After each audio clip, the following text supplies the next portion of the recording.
Michael Maibach, who is the former president of the European American Business Council, and he joins us now in the studio. Michael, great to have you back. Thank you. From a business standpoint, Right. What are your thoughts on a hard Brexit versus a soft Brexit?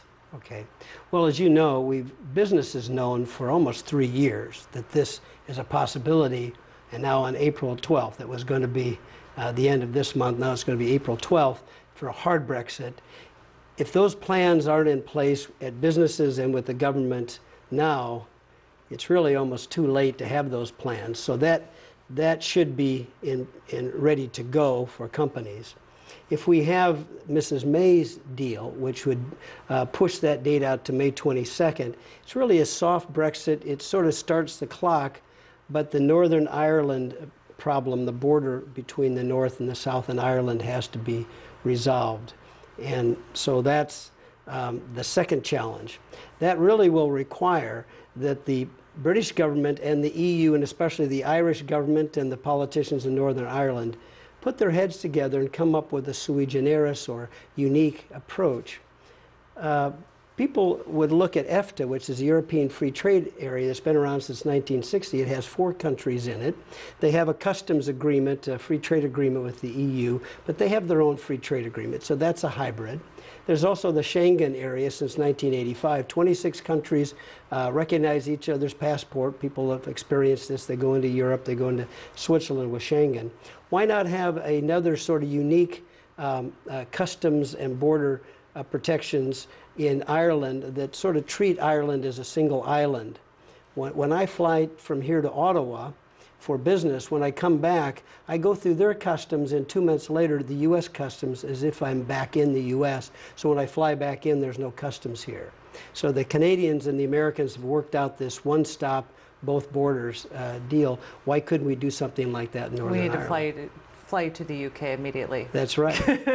So how does the EU factor into all of this?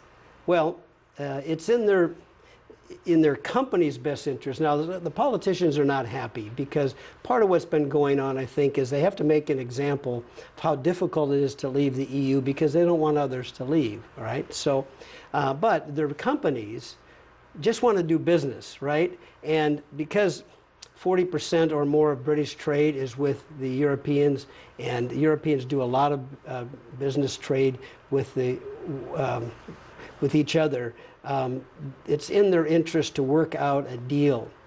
One of the things people don't realize is across the Atlantic, for example, 25% of trade is intra-company. GE sending to other GE plants, Caterpillar sending to other Caterpillar plants. So there's a lot of companies in the UK and Europe that have their plants that they don't want to have this disruption of simply getting their products through the supply chain done. Right.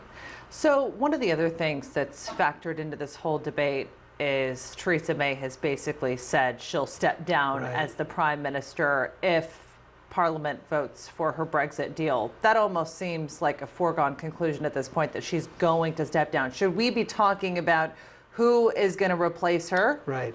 In 1940, well, so it was 79 years ago in May, Winston Churchill took over when war was on a reality in Europe. He took over from Chamberlain. It was a very difficult moment, and his leadership made all the difference, most people will agree. One of the key things the members of Parliament should be busying themselves about, one doesn't have a sense this is going on too much, is who is our next leader that's going to move forward with all these opportunities for Brexit, but also all these challenges. And so the next leader, it's very important to get that right. And the British people ought to be asking, I think, more about leadership than about customs unions. Michael Maibach, great to have you back. Thank Appreciate you you being with us. Thank you.